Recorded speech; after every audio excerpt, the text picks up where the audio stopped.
All right, hello everybody. Welcome to the convention history panel. I'm just checking to see how long the delay is before I get started. Okay, so it seems like between when I get started here and when you guys hear me, it's about 15-second delay. So there is if some of the slides don't show at the right time, just wait a few seconds. The slides are not as important for this panel as they are for the previous panel that I've done. But yeah, if you guys are ready, let's begin. So yes, this is the convention history panel. Convention history from Worldcon to online cons, presented here at BabsCon. BabsCon is a con that I've presented some versions of history panels at, but I think this is going to be a new, unique look at the convention history project I've been working on, as well as the current state of conventions given the new pandemic and everything that's been going on. So, welcome to the panel. It's about an hour. If you guys have any questions for me, feel free to either write any questions in the Twitch chat or in the Discord group. The Lunar Deck text in the Discord group. I'll be monitoring both to answer any of your questions. So unlike the previous times I've done this panel where I had all the questions at the end to answer, I'm going to try to do the questions at the end of each section so I can better address any questions you guys have. But yeah, let's just begin. So, if you guys are interested in this project, feel free to contact me at conhistory@gmail.com. You can also message me on Twitter at conhistory. And you can also follow when I eventually get the website up at conhistory.com. Currently, that's where I'm keeping the convention history website going, as well as my temporary online store. And if you do want to support artists like myself, I am a vendor here at the con. You could look at my information on my Twitter account at Transformative. I also should be in the Discord chat. I should also be vending in the Discord chat for BabsCon as well. So I guess let's just get started with the background on the history project. So I've been working on some type of history book for the convention scene since about 2013. So probably about a year or two after I really got involved with the convention scene. Originally, it was just going to be a book about Baltimore's conventions, but then I realized, oh, a book has never been written on the topic of conventions as a whole, so I thought I would tackle this project. Each time I thought I was done with the book, more and more information came out, more and more people wanted to get interviewed, and more events like the pandemic happened, so I kept on holding off. I was originally trying to use this pandemic to finish off the book, but you know how things go when you get cabin fever during the pandemic, but I'm still on track to try to finish the book. The book, I think, because it keeps on growing, is about 70% done. The issue is I still have to write a lot of the connecting parts and organize everything in the right chapter because sometimes, as with real history, some things don't fit nicely in orderly chapters. So I'm trying to figure out how I want to organize this book. But yeah, like I said, if you want to support the history book and this project, follow the Twitter at Con History, and you can also message me there if you guys have any interesting stories you want to tell, working cons, old cons. If you have any old con books, old con badges, merch, photographs, anything you want to include in the book, I'll be more than happy to include your photographs and images. I do need a lot more visual images for the book, so it's not just a boring textbook. So yeah, let's get started with the entire project and look at how I keep on changing the timelines of conventions. I think this is a really good place to start. So as you guys might not know, even though I'm an artist and I've been vending, staffing cons, I staffed many cons in the past. I was the original design lead for this con, BabsCon. I've worked for a bunch of cons and I've been vending at I've been vending at about 25 to 30 cons a year. That's now become my full-time income. And yeah, I've attended over 100 cons, not including online cons, since I got started. I also studied genetic evolution at Johns Hopkins University, so I tried to apply my understanding of biological evolution in context to see how these conventions evolved, which is why I like doing things like these fantastic little family trees to look at the different history of the con scene. And you can see how I try to look at, and that's actually one thing I really want to point out. Most people, when you see a documentary or a book or an article on the convention scene, it normally only focuses on one specific genre. So normally it's a book that focuses on the science fiction cons. It's a documentary that focuses on anime cons. It's an article that focuses on comic cons. And what most people don't realize is there's a lot of connections and interplay between all these cons, and that these cons influence each other more than they try to keep themselves separated from each other, as we'll see as we look through the history of events. So this is one of the current graphs I'm using, and you can see based on the color gradients which cons evolved what. So the main root of this tree are the science fiction cons. The science fiction cons eventually evolved into the general cons, with the pure sci-fi cons branching off and becoming the hard SF cons. You have comic cons down here, which kind of formed their own separate entity, but then merged with science fiction cons and became the main branch of the general cons, or the multimedia cons. And then from the science fiction room parties, you have the branch off of anime cons, furry cons, and then likewise you would have things like My Little Pony cons being a mix of a lot of these different elements. So we could kind of see here visually on this graph how each of the major family of genre cons kind of interact with each other. But this is the current graph that I'll be using throughout this panel. I think it's a nice graph. I'm using Worldcon mainly as the main trunk of this tree.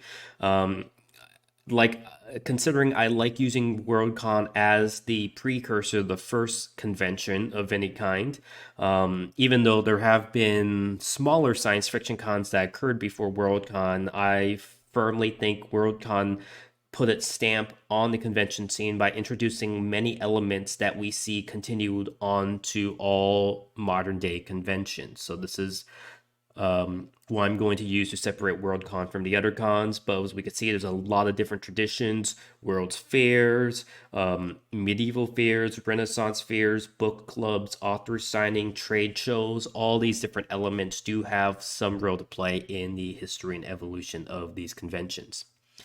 Now, let's get started with the first batch of conventions. So as opposed to the previous times I did this panel, I want to kind of divide this panel into eras of themes so we could cover a bigger ground of these different conventions. And I really want to get started with what is known as both the golden age of the science fiction fandom and the golden age of the comic industry. So what's very fascinating is both the science fiction golden age and the comics golden age started in 1938. And it's the year following 1939 that we have Worldcon being held in New York City. Now, like I said, some early fan gatherings were held before Worldcon, but that was where I had to make the distinction, because what is really a con? Are author signings cons, or fan meetup cons, or Renaissance fairs cons. So to make a hard distinction between things that could be cons or could be proto-cons or pseudo-cons, I decided to really point out Worldcon introducing a lot of elements that have become the staple of the convention scene that the previous cons did not. So some of the elements that Worldcon has was, as opposed to PhilCon or the Leeds event, which were one-day fan gatherings where fans would kind of gather for 1 day and then go home afterwards. Worldcon was held over a July 4th weekend, so it was really the first con that was held over a period of multiple days. It was held in a hotel, which was a really big thing. So you had the attendees of this event staying at the hotel, and then during the day coming down to the lobbies and panel rooms and interacting with each other. So you have that overnight element. Worldcon, I believe, is what started and popularized the concept of the con badges and then the con ribbons. So now when we go to a con, you see a lot of people collecting ribbons on their badges. This is something that started with Worldcon. Worldcon also invited guests from the science fiction industry to be guests of honors at the con. So now bringing in people from the professional industry to interact with the guess. And also, this is where some of the first cosplay really happened. Science fiction based cosplay started happening. So, a lot of these elements we associate with cons now, I think, really got started with Worldcon itself. So, so let's get started with yeah. So I said the badges, the ribbons, and this is where we really get started. So the room parties. Room parties are very important for the convention scene. And in fact, I like to always point out, you could see BabsCon is one of the only pony cons that have roots with the science fiction con scene, because BabsCon is really the only pony con to have science fiction con room parties. You could tell TrotCon, BronyCon, Everfree, all these other pony cons kind of have roots within the furry or the Trekkie or the anime con scene. But Babs, because a lot of the volunteers for BabsCon did come from a lot of the science fiction and furry cons from the Bay Area, you could see that BabsCon also included this concept of the room party. Now, what is a science fiction con room party? Well, if you noticed, if you ever been to BabsCon or ever been to a science fiction con or even some old school furry cons, in the lobby of the hotel is normally a giant bulletin board where people would post flyers for different room parties. So there might be a flyer that says Doctor Who room movie event, room 302 in the Hilton. So because we have to think about this, the science fiction genre back then, also known as a speculative fiction genre, was the original general con. So was the original general fandom. So almost any fandom that existed around this time, fandom for Flash Gordon, fandom for Conan the Barbarian, fandom for John Carter Mars, fandom for Superman. These weren't known as the fantasy fandom. This wasn't known as the Star Trek fandom.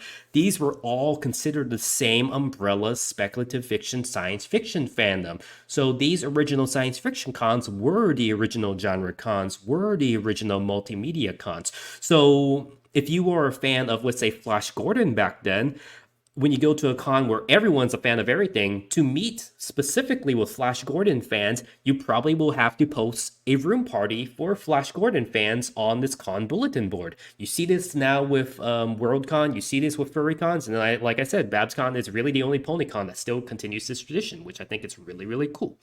Other elements that were introduced, panels. So while the previous cons that came before were merely just meetings, so like fan club meetings, Worldcon introduced the concept of having a panel room. So normally you have artists or authors talk about their books, talk about how they got their books published. People talk about interesting fan theories. You had a lot of interesting gatherings of people. And it's in these panel rooms that you actually have the first concept of fan music, of convention music. So in these early days, you would have a lot of attendees wander around to empty panel rooms with their guitar and start making up music about the Star Trek fandom, for example. And this is where you get the concept of folk music. Folk was a misspelling in one of the con flyers of folk music, but folk basically was the original fan convention music. Almost every single convention concert or hallway DJ or convention rave you could think of today can be traced to these folk musicians from the early 1940s and 1950s. And you see this now today, this concept of folk music still happening at cons. If you ever go to a convention hotel and the convention hotel somehow has a piano just randomly lying out in the lobby, someone will randomly go to the piano and maybe play a song from the My Little Pony show, and everyone would gather and sing along with them. That's what folk music was back then. So now we have that element. And then you had the original dealers hall. So the original dealers weren't kind of like the mass Comic-Con produced dealers we have today. These were normally just fans who had props from TV shows they were selling. Like, oh, I have the signed edition of this fan magazine. I have this monster costume from this movie. So these were mostly fans selling their collectibles, and we didn't have an artist alley yet. So the concept of the early prototypes of the Artist Alley were the art shows. So basically, this would be a room dedicated to artists hanging up their original artwork, their original painting for people to bid on. These were the original art shows. Normally, these were covers of science fiction novels or just big paintings of fantasy scenes. And like I say, since furry cons are kind of a continuation of these science fiction contradictions, a lot of furry cons today also have an art show. And BabsCon, I think, was really the only PonyCon that tried to do an art show. So, like I said, BabsCon is really close to continuing these old science fiction, old world con traditions with the art show. So let's start moving forward with the how these early cons started moving forward. So WesternCon was the next major con to take place. WesternCon was a con that specifically was meant to take place within North America, while WorldCon would kind of be like the World's Fair or the Olympics. Every year, a different fan club of a different city from around the world would put in their bid to host WorldCon, and the attendees of that year's WorldCon would vote on who would host the event for the next year. So Worldcon was never in one stationary place. There was never one specific group or one specific board that held on to the reins of Worldcon. Once Worldcon ended, the next group would take over all the work of hosting that Worldcon. And thankfully, it's been a tradition that's been passed on over and over and over again. No one group or entity tried to copyright Worldcon or take over Worldcon. It's been a preserved tradition for the last 80 years of people just handing on the reins from Worldcon from one city to the next. But because there is a chance that Worldcon might not be held in the United States, WesternCon was created, and it was supposed to be a science fiction con that specifically took place in the United States, specifically within North America, so including Canada and Mexico. Now, the next major type of con that came forward is Midwest Con. Midwest Con is what's known as the first Relaxicon. And Relaxicons are an interesting concept because they're specifically a convention that's just one giant meetup or one giant gathering. So it's a event that didn't really have any programs or any scheduled events. It was just meant to focus on meeting up with different fans of different fandoms and just throwing giant elaborate parties. Some cons continue this tradition of relaxicons. Normally, it's still old guard science fiction cons that do that, but I think some modern cons still continue this tradition. So I think Furry Siesta, which is the sister con of Furry Fiesta, does some version of a relaxicon. Now, the next major event to happen during this period is the Hugo Awards. The Hugo Awards were started in 1953. The Hugo Awards are like the Academy Awards, the Oscars of the science fiction scene. And what's unique about the Hugo Awards, unlike the other awards in the industry, like the Tonys or the Oscars, which are normally voted on by the professionals in the industry, the Hugo Awards are voted on by the fans, and specifically only the fans who are attending Worldcon. So it gives the power to the Worldcon attendees that they are literally the judges in voting for the most prestigious award in the science fiction fantasy literary field. And this is where the tide slowly turns when the publishers and industries realize how much power these fan attendees have. Um, and so, yeah, let's move a bit forward, since I know you guys want to go to a lot of the newer, interesting stuff. Actually, let me just check the chats to see if anyone has any interesting comments. So yeah, I see someone in the chat mentioned the Goldie Awards. I remember that because I was one of the co-chairs for the Goldie Awards. I still have the trophy I designed for the Goldie Awards and the logos I designed for the Goldie Awards. I remember that was an attempt to try to do a pony equivalent for that award show. That was a kind of interesting. I still would love to see some award version for the Brony fandom come back, but yeah, that was an attempt to do that. So let's kind of move forward to the next stage. So the next stage, when the golden age for both the comic industry and the science fiction industry ends, is kind of in the 60s and 70s. Specifically in the 60s, you have science fiction shift to what's now known as new wave science fiction. I talked about that in my previous panel when Michael Moorcock was kind of moving against the escapist nature that high fantasy was moving to, where he was trying to focus science fiction more on dystopians and grim storytelling as opposed to the glorious golden age science fiction novellas that we had. And comics shifted to what's known as the Silver Age of comics. Pinpointing the Silver Age of comics is kind of tricky, but most people would say it's Flash of Two Worlds with DC Comics, and then Marvel making Fantastic Four and Spider Man the year after, which kind of sparked the Silver Age of comics. But with the start of the Silver Age of comics, we have the start of what's really considered the first Comic Con, which is New York Comic Con. New York Comic Con has no connection to the current New York Comic Con that's happening now, organized by ReedPop, but this was really considered the first type of Comic Con. And let me kind of give you the breakdown of the Comic Cons of this period. So, as opposed to the science fiction cons, science fiction cons were purely run by fan volunteers who were fan volunteers who were basically inviting folks from the industry and the professional field into their abode.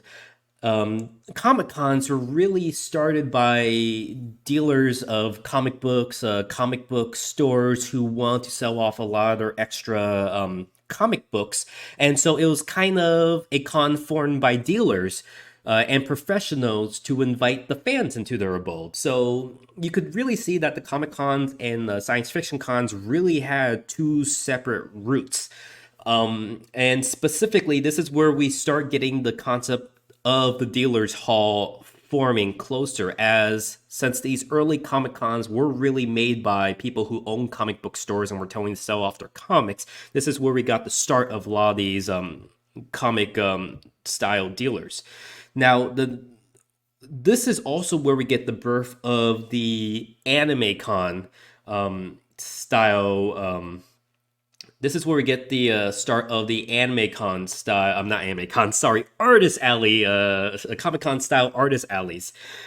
So artist alleys really got started. So remember when I said the science fiction cons would normally invite a professional writer or artist from the science fiction industry as their guest of honor? And normally having the guest of honor is a great privilege and it attracts a lot of people to the con. Well, the Comic Cons tried to do the same thing, but they were trying to attract as much people who would come to buy and sell anything.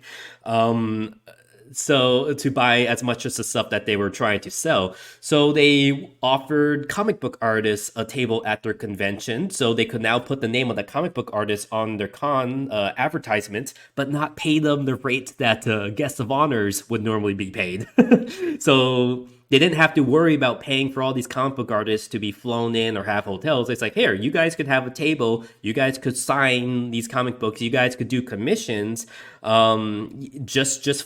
Just fund your way over here and we'll promote you on our advertisements. So now this is where you have the birth of the artist alley, which I want to distinguish is very, very different from the anime con style artist alley, which will be developed with Comic Kit. Now, around the 60s and 70s is the concept of what we know as the underground comic scene. The underground comic scene specifically has its roots in Austin, Texas, and San Francisco. Basically, what's known as the Texas Mafia was a group of frat boy comic book artists from Austin made their way all the way to San Francisco. And in San Francisco, they really started their own subversive underground comics lines. This is where you get Robert Crumb making Fritz the Cats. This is where you got the Air Pirates that started a whole entire copyright lawsuits that I addressed in the previous two panels. But you had the idea of underground comic book artists trying to make a living. This is where you start seeing indie and zine cons pop up. In Japan, a very similar concept started to evolve. So in Japan, you had a lot of fans of anime and manga growing up who started making their own little fan comics called dondinshi. And to get a lot of people to gather and sell their dondinshi, they made their own conventions. Comic-Con was formed in 1975, and it was basically a giant indie underground comics event. In fact, Comic-Con is now the largest convention of any kind. It is 3 times larger than San Diego Comic Con and held twice a year, and it's essentially one giant artist alley. But you start to see two different types of artist alleys across the country being formed.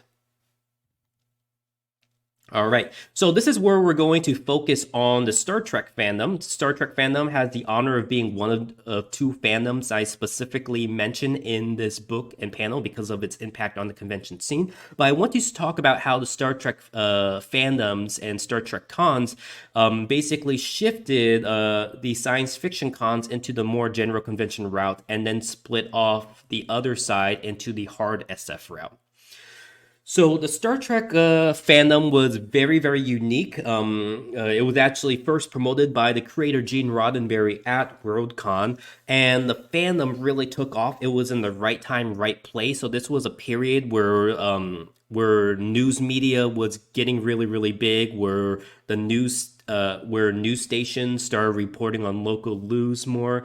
Everyone started to have access to TV. So it made a lot of sense that the Star Trek fandom would not only get a big fan base, but also equally get a lot of public attention to the fan base. So Star Trek Lives was the first Star Trek convention, and I think I see someone in the chat wonder if Get a Life was a quote from Shatner, and yes, it is. I do address Shatner in this as well, but the Star Trek cons really, really were crazy. So the first Star Trek con had 3,000 attendees. The next year it had 6,000 attendees. The year following it had 15,000 attendees. And then it was so crowded that 6,000 attendees had to be turned away. That's kind of crazy, wasn't it? Now, here's the interesting thing. So from the founding of Worldcon in 1930 all the way to the Star Trek cons in the 1970s.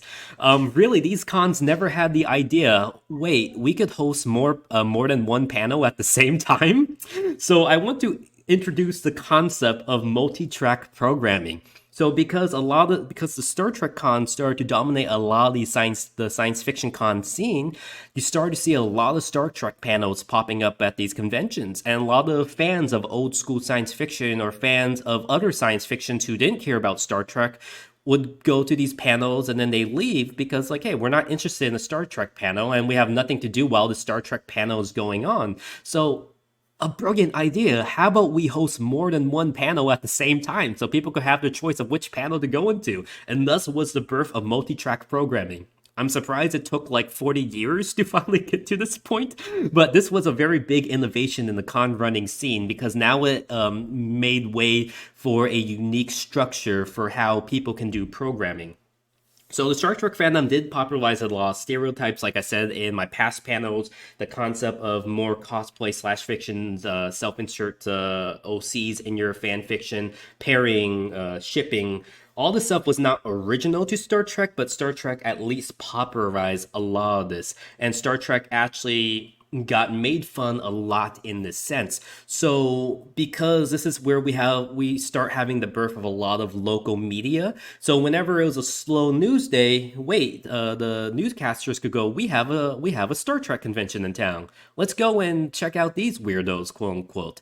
And they will come, and the first thing you see are people dressed up in Starfleet uniform, and it's like, oh, look at these weirdos dressed up in crazy outfits. Let's take pictures of them and post them in the newspapers. So unfortunately, a lot of the stereotypes that we start getting associated with conventions and the fandom scene really got started because a lot of the media started poking fun of a lot of these early Star Trek conventions. But then people started realizing we can make money off these conventions, and then we kind of got the concept of the first pro-con. So before then, most conventions were not specifically for profit. They were mostly all fan run, and the concept of these conventions was just,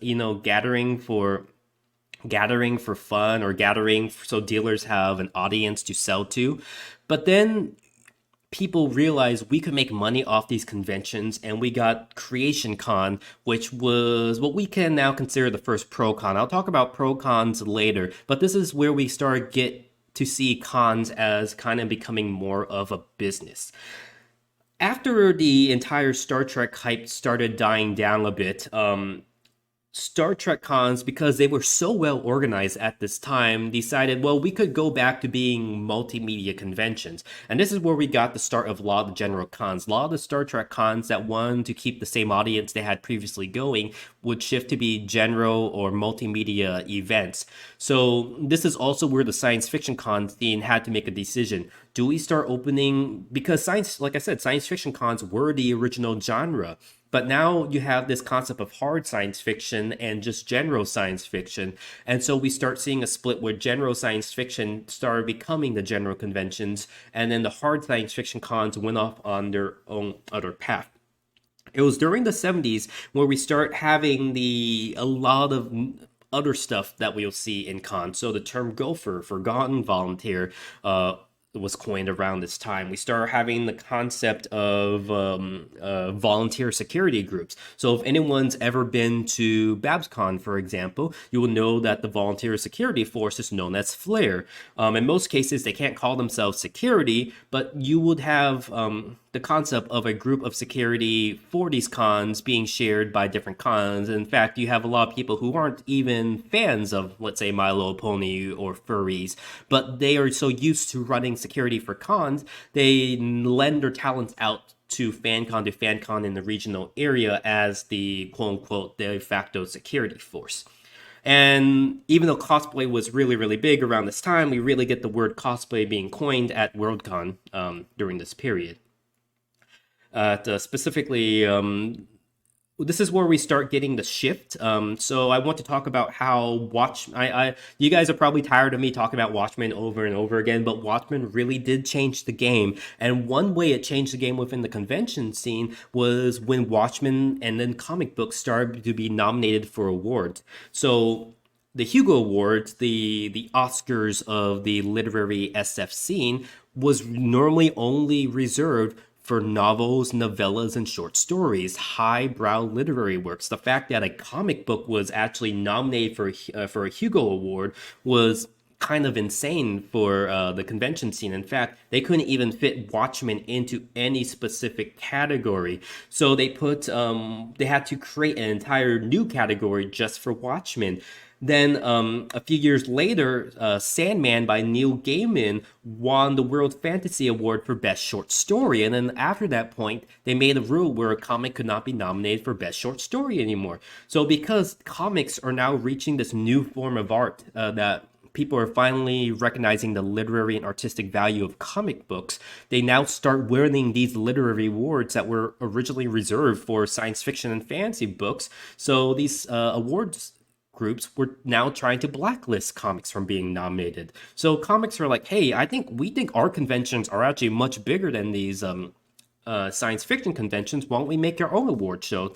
And thus, San Diego Comic-Con created the Kirby Awards, which was really the first comic book award ceremony. And because of disagreements with how the Kirby Awards were handled, it was later split into the Eisner Awards, which are still held at San Diego Comic-Con, and the Harvey Awards, which are held at Baltimore Comic-Con, and believe now they're held at New York Comic-Con.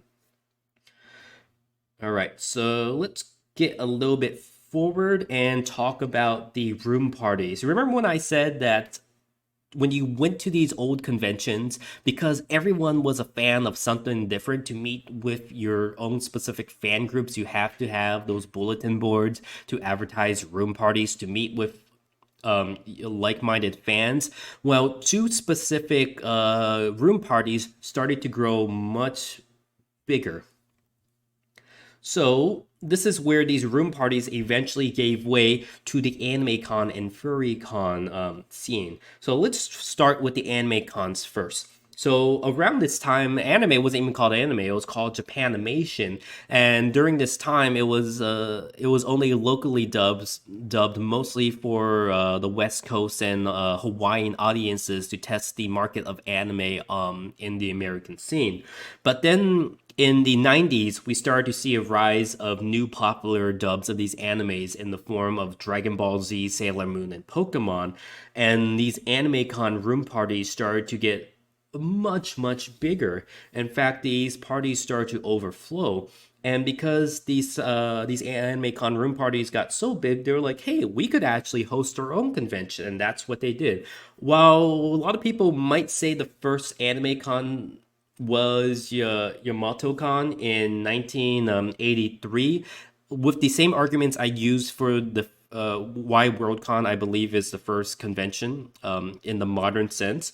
I would also argue for A-Con about a decade later, because YomatoCon was a one-day college convention, but it was A-Con that introduced the three-day convention model with the hotel, with the dealers, with the panels, all that stuff. So I would say YomatoCon is a precursor, but A-Con really is the first anime con in America. And what's unique is, as opposed to borrowing a lot of the models that the science fiction con scene introduced, the anime cons copied the Comiket models. So this means they imported the Comiket style of running the artist alley to America. Likewise, they also imported a lot of Japanese con mainstays. This include concerts, masquerade balls, and raves. Have you ever noticed that science fiction cons and comic cons normally don't have a concert or a rave? It's because the concept of the concert or rave at a convention really got started with the Japanese cons, and thus because it was the anime cons in America that were the first to introduce that, it was every con that came after these anime cons that. So likewise, the furry cons and brony cons that continue the tradition of having the concerts and raves, while the cons that came before, the comic cons and science fiction cons, don't have these musical elements. So these cons started to get really big, and likewise, the next room parties to grow really gigantic were the furry cons.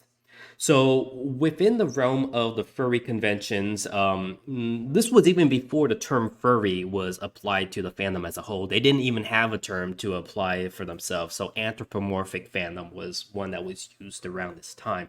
But these unlike anime, comic, or science fiction cons, which are united by a specific genre, furries don't have a specific franchise like Star Trek or a specific genre like comic books to kind of unite themselves. The furry con fandom was a diverse mix of people who like Looney Tunes, people who like Mickey Mouse, people who like specific mangas, people who like zines. So the concept of the furry con was very unique because there was no specific uniting force aside that they liked anthropomorphic animals together. But these furry cons started to become really big to the point that even Worldcon adapted the concept of having a furry lounge for their later events. Now, like with the Star Trek conventions coming out at the time when local news started becoming really big and thus kind of getting a negative reception, furrycons came about during the 90s when the concept of the 24-hour news cycle became very popular, and thus furrycons were now a subject of the local news as well. Because they were the subject of local news, they, like the Star Trek fans who came before, they were kind of the victims of the media, where people's like, "Oh, look at these weirdos wearing these giant horse costumes. What are they up to?" So because of that, the furry cons, I don't know if it was good or bad, but what they did was they clamped down. They were afraid. Unlike these other cons, science fiction cons, comic cons, anime cons, you see them share a lot of the same volunteers and staff throughout different fandoms. The furry cons in the 90s cut themselves off from the convention scene because they saw people kind of attacking them. So to kind of keep their little fandom safe, they only started hiring staffers who were purely furries. So they wouldn't hire con volunteers from other conventions to come in. They also started restricting the media and news from coming to their events. And in fact, if you read a lot of con books from the 90s, a lot of them say, "Oh, we will ban you if you are with the media, we'll ban you if you invite the media, we'll ban you if you take pictures and send them to the media." So because of that, the furry cons became more enclosed, and this added to the media sensationalizing of them.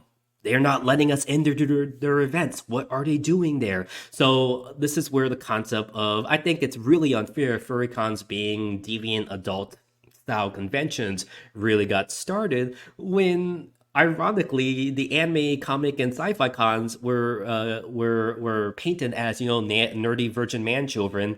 The furry cons were painted as the sexual deviants. But that's what happens when the news cycle gets involved with this stuff. Now, this is where we're starting to come to what is now known as the boom and bust of comics. The boom and bust of comics almost hurt the entire comic book industry, and likewise the convention scene during the 90s. But one thing it did introduce was realizing there is a big market for people who want to buy comic books during the 90s. People want to sell their old comic books, and they believed their old comic books would go for a lot of money. This is when Wizard Magazine, a magazine that was started just to catalog the price of comic books, entered the con scene. Wizard Magazine bought Chicago Comic Con and rebranded it as Wizard World Chicago, and basically moved into this model of the convention scene as a business, like what Creation Con did in the 70s. In fact, Wizard Magazine no longer has a magazine anymore, and it specifically focuses on the business of running these quote unquote cattle style conventions. This is also an issue where Comic Cons started becoming much bigger. So a lot of people are trying to pinpoint when cons became big because during this period, you could still go to San Diego Comic Con, the largest convention in the country, the day of the event, and you can normally still get a ticket and go into the convention itself.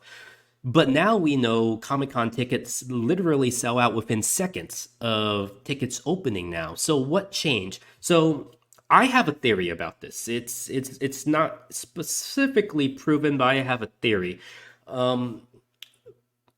I believe it was around the time Robert Downey Jr.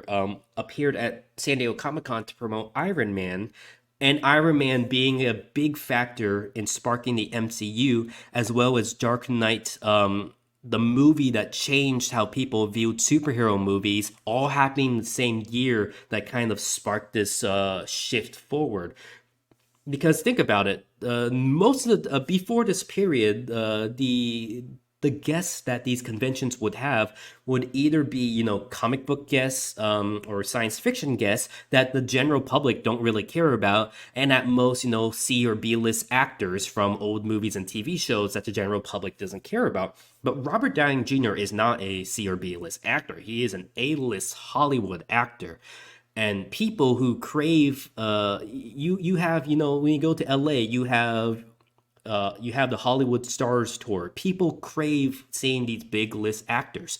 So now that you have the idea, wait, I could see Robert Downey Jr. and big actors like him at these conventions to announce the new projects they're working on, I have to go. And this is where I believe the shift of the general public now being on board for joining in with these conventions kind of became a big thing. So now geek is chic, pop culture is now general culture. Everyone is partaking in nerd culture.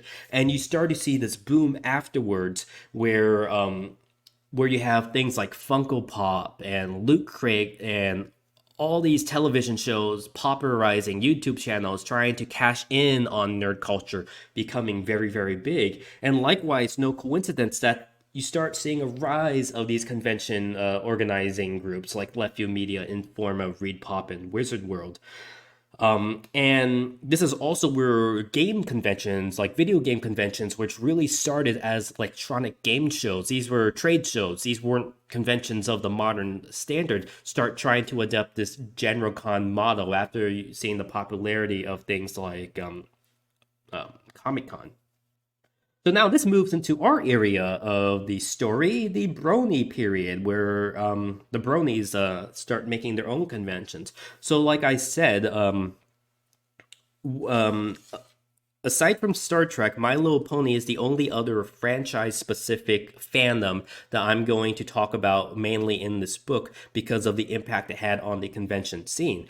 And it's really, really interesting. You would think, the Doctor Who fandom, the Harry Potter fandom, the Twilight fandom, even the SpongeBob SquarePants fandom are bigger than the My Little Pony fandom. But within the realm of the convention scene, it was the bronies that really had one of the big impacts. So let's start with Lauren Faust in 1910 releasing the Gen 4 of My Little Pony the same year Adventure Time came out, which I like to call the period where the animation revival was started. You guys don't really need to know the story.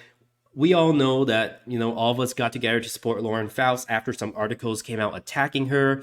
Things like Derpy appearing on 4chan, realizing that Lauren Faust's work is actually really good. Millennials having nostalgia for the animation renaissance of the 90s being sparked and inspired creatively in art and music and podcasts and shows by My Little Pony. Yeah, that really got the game rolling. Now, like with the furries in the 90s, like with the Trekkies in the 70s, My Little Pony came out around the same time when the internet media was getting very, very big. And like with the furries and the Trekkies before, the bronies were also painted as, weirdos, as kooks. Why are they dressing up like ponies? Why are they doing this? Why are they involved in a show for cartoons that are meant for little girls? But unlike the furries that try to cut themselves out and I guess the Trekkies that just kind of went with it, the bronies adopted the model of love and tolerate and tried to accept the weirdness that was going on. And likewise, because of this, it accepted a large progressive LGBT more left-leaning crowd to join the My Little Pony fandom. So it's no coincidence that a lot of founders of My Little Pony conventions and a lot of chairs and staff of My Little Pony convention are trans, and majorly they are trans female socialists. So it's really diverse.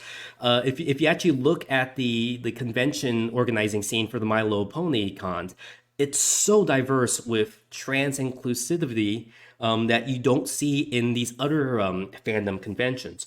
But you guys probably know the story. As Purple Tinker said it, Purple Tinker was the founder of the first pony convention, named BronyCon. A good name she picked. She also got the copyright for it, so no one else could use BronyCon, which is also interesting because when we say Comic Con, we say Comic Con, we say Anime Con, we say Furry Con as a general term. BronyCon has kind of become the general term for pony conventions as a whole, but PonyCon is copyrighted, so you can't use it. But if I'm in Seattle and I'm talking to a casual on the street, they won't know Everfree, but they will call Everfree the Seattle BronyCon. Or if you go to BabsCon, the locals there might call BabsCon, the San Francisco BronyCon. So BronyCon has kind of become the word that's used to describe this phenomenon of My Little Pony conventions. Now, Purple Tinker specifically founded BronyCon in a model that mirrored the Trek conventions and the furry conventions. So let me start by explaining the Trek convention. So in the Star Trek fandom, it was a fandom that honored all generations of Star Trek. So from the original Gene Roddenberry series to the new J.J. Abrams movies and the new Star Trek Discovery TV show, Star Trek honors all the franchise fandom creators and shows, and because of that, the Star Trek fandom has a lot of guests they could pull from. The problem with My Little Pony is, specifically at the PonyCons, we are not a fandom that celebrates all four generations. We are unique in that we only celebrate one generation of My Little Pony. One generation in which there are six main characters voiced by four VAs. Two VAs are notoriously hard to get. So you have the small pool of voice actors that you could really pull from that you have 50 PonyCons around the country fighting to get. So Purple Tinker tried to adopt the Star Trek model to correct this error, this built-in potential error that ponycons kind of have, and of course the dealer den model and the multi-track programming model that furrycons had were adopted into the BronyCon fold. Now, this is when Las Vegas Unicon happened. Like I was telling you about the issues of having a very small pool of guests to pull from. If a con somehow pissed off one of the VAs or one of the IDW guests, they will probably see the pony convention scene as a whole as being a mistake and not wanting to go to these conventions. And that was a very, very big very big error that the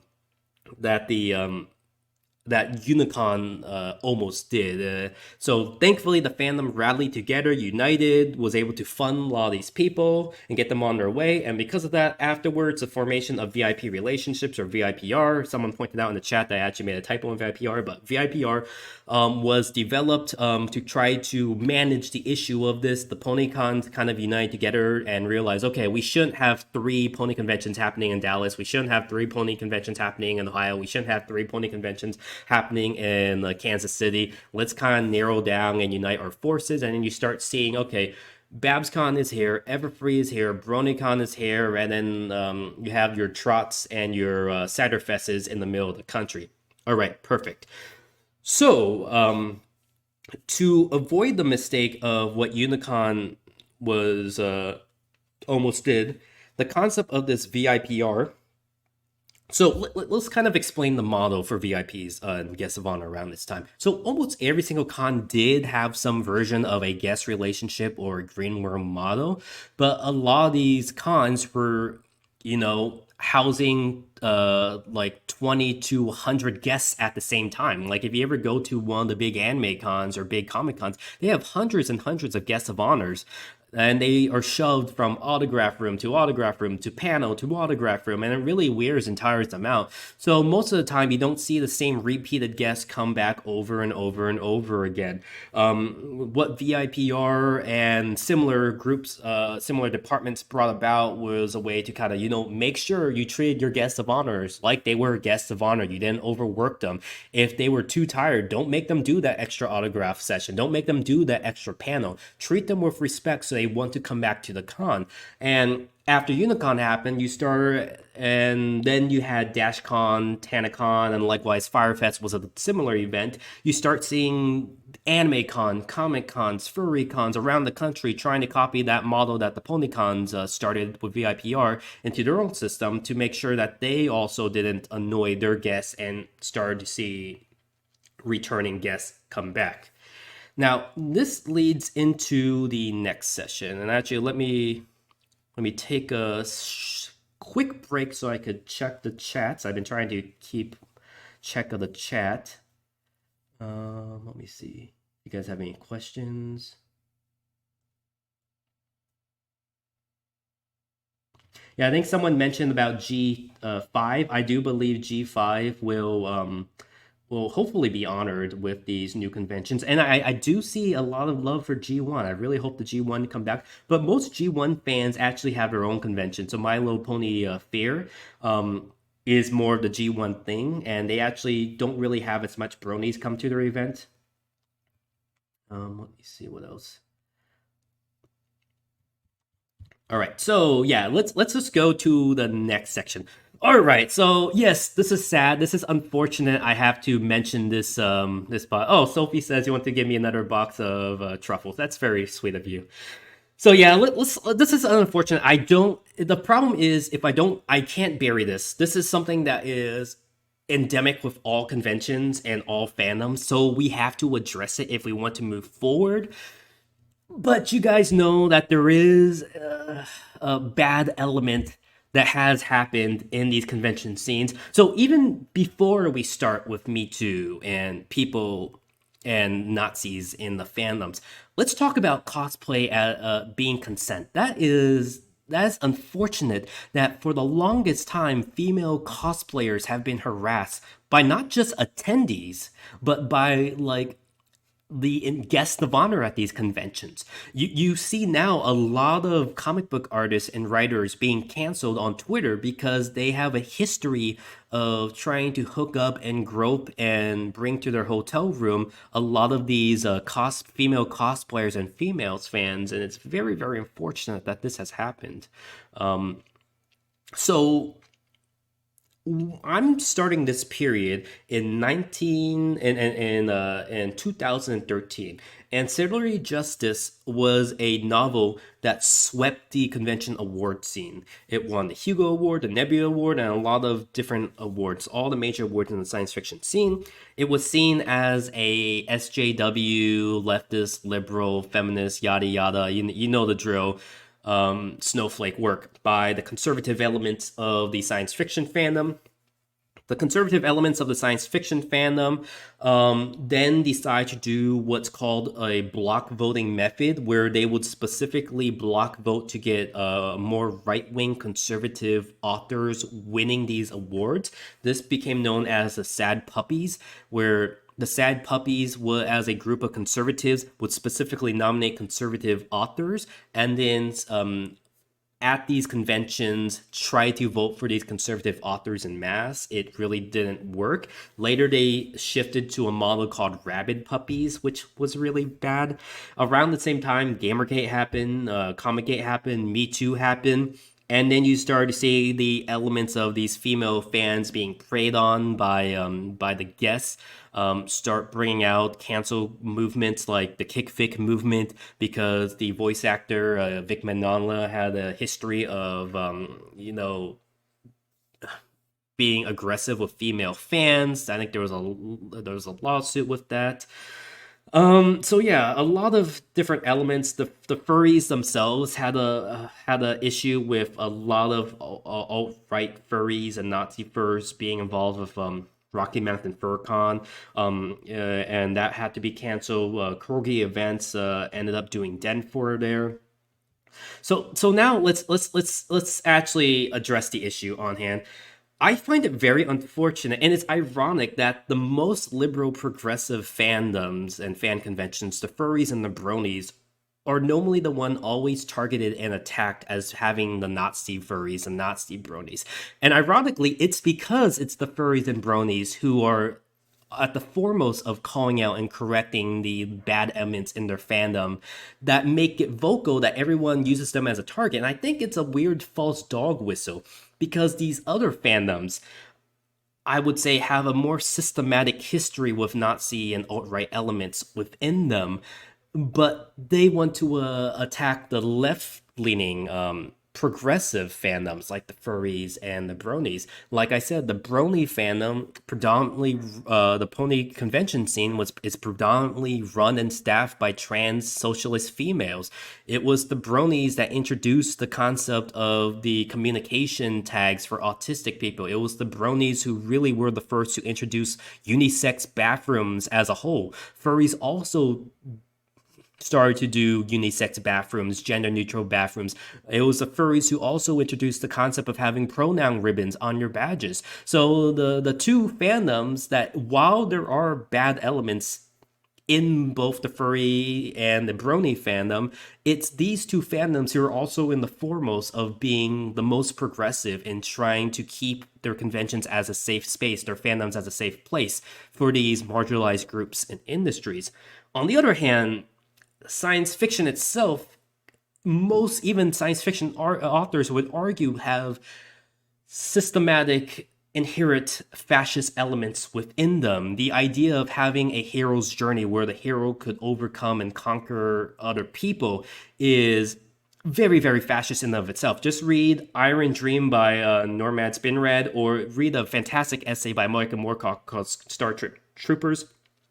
The superhero genre itself is inherently somewhat fascist, having an individual kind of be the arbiter of what is good and what is bad. Of course, you have people like Jack Kirby, Jewish creators, making superheroes to fight the Nazis, but then that gets appropriated by ironically the very forces that Jack Kirby is trying to argue against. And need we forget, anime kind of has its roots in Axis propaganda. Yes, Japan was a ally with the Nazis and fascists, and during that period, a lot of the early anime that kind of became the root of what anime is today started as fascist Axis propaganda. And we see this now in the anime cons with Hetalia cosplay, people dressing like Nazis because it's part of the Hetalia fandom. So I think it needs to be addressed in all these different elements, and it shouldn't be singled, bronies and furries shouldn't be singled out as being just the only element where Nazis are attracted to.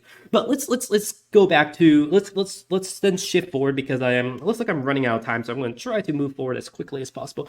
We have this concept of now everyone wants to run a con. Cons are now becoming the popularity in thing. Everyone wants to run a con.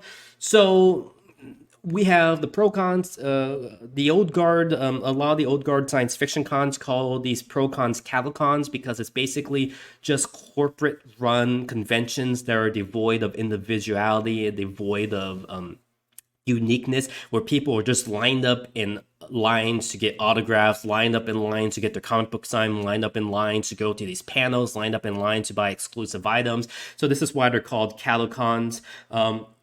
15 minutes left. Okay. So this is why these are called catacons, because people are just, pushed from one room to the other in a in a systematic fashion, which most people don't really like. On the other hand, you have everyone thinking, oh, we could run a con. So then you see a boom, and everyone wants to run a PonyCon. Everyone wants to run an anime con. Everyone wants to run a furry cons. Do you guys have experience in running cons? No, but I have the money, so let me fund a convention.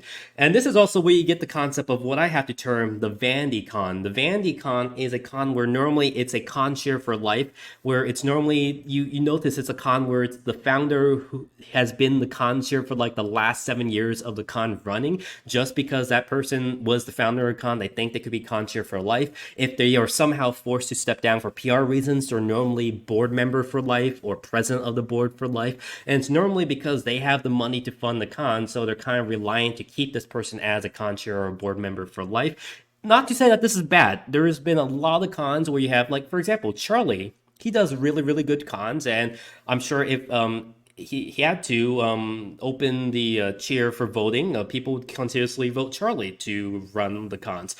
So it's not to say that Vandy cons are bad, but you start to see where Vandy cons can go bad. So you have someone founding a con, they're the chair because they're the chair, instead of hiring the most experienced person to be their head of security, they hire their roommate to be head of security. Instead of hiring the most experienced person to run AV and panels, they hire their best friend to run AV and panels, regardless of whether they have not just the professional experience, but the previous experience of doing this for their running other conventions.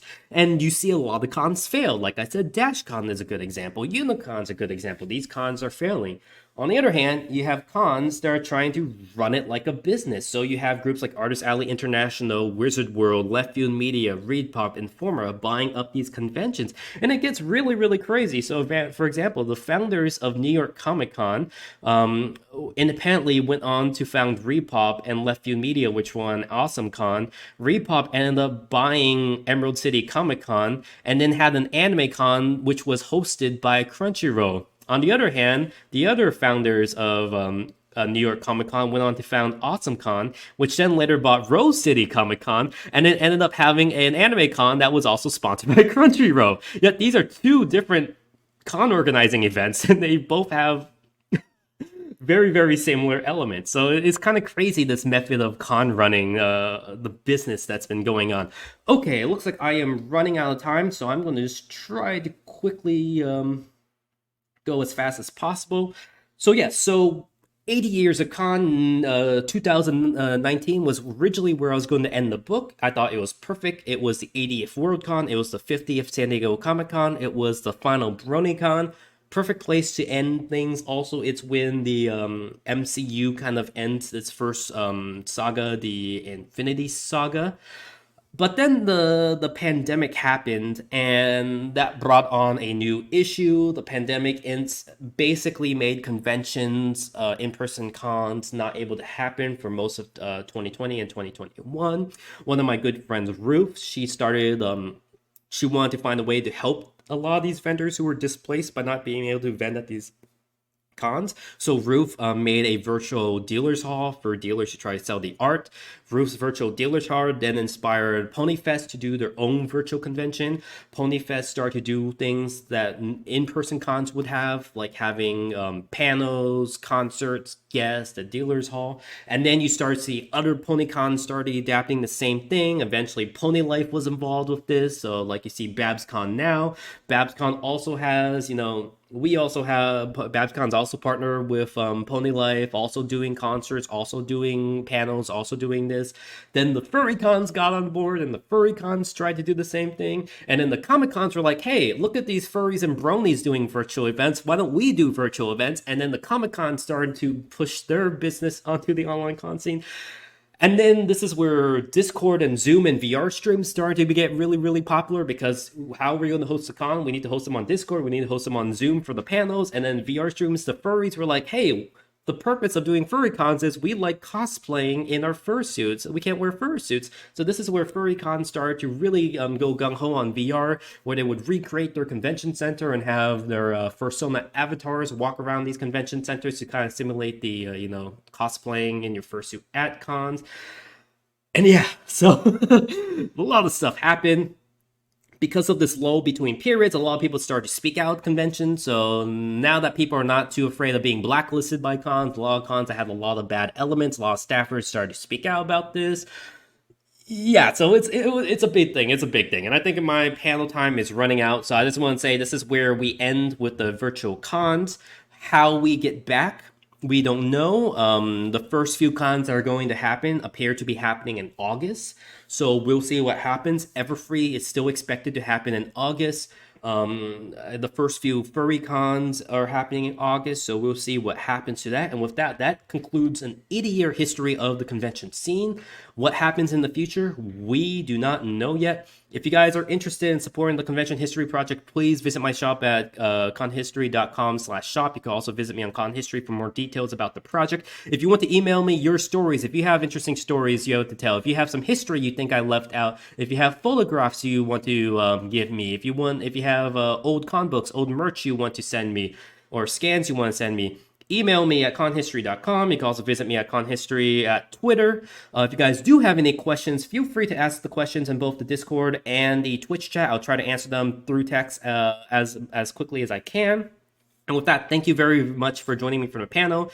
Make sure to support me and other vendors and artists. We artists are struggling. We don't have in-person cons to go to, so virtual events like this one happening at BabsCon really, really helps us out. So feel free to visit the store, support my artist friends. And with that, I think if you guys are interested, I'm doing a panel with Midnight Premiere in just a few hours. Let me see if I can bring that one up.